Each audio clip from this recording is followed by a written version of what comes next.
Um, I am reading a piece about the person I was in 2000, because that wasn't me, but I was, but I didn't know it. The we in the beginning is me and Reese, and then the rest of it's just me. So earlier moments of clarity, part one. We talked about living together in a big collective like the factory.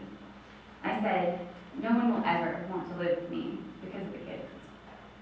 I will live with you, she said. It takes a village anyhow. Writing and thinking is easier and better when the people around you are also writing and thinking. Your brain just naturally wants to fall in line with whatever's happening around you.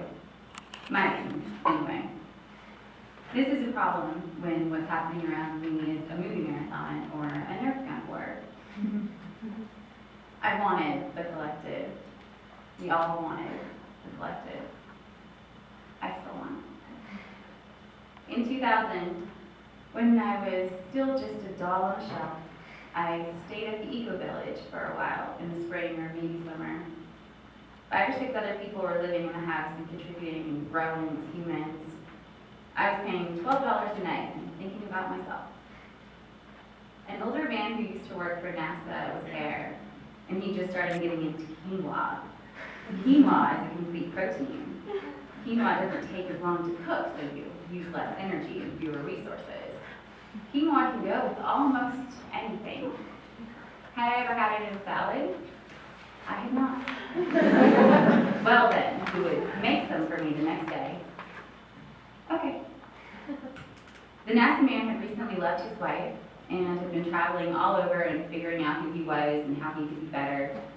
I imagined him sitting at his big desk with the space logo behind his head, doing the math, like how long he could afford to be gone with the money he'd saved.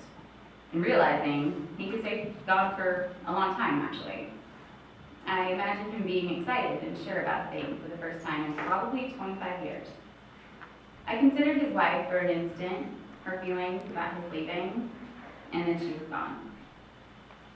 What he was doing seemed like something I could never do. I had this baby person, fat cheeks, and loud plastic toys. I couldn't go anywhere.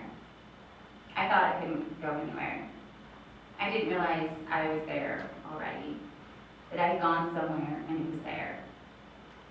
I felt out of place in that house, but I think that I was feeling out of place because I felt that way everywhere. When the woman, she was beautiful, and looking at her was such a simple thing to do. When she sat in the rocking chair next to the Buddha statue, I felt like a fake. When the NASA man talked about kale at dinner, I felt like a fake. When the dirty, messy-haired, shirtless boy made coffee with a mason jar and a sieve, I felt impressed, but also still very fake. I wanted so much to feel at home, or at least comfortable in my skin and in that house. The house wasn't where I belonged, though. It was a choice. It didn't seem like fate or anything worthwhile. It looked like everything else I'd ever done.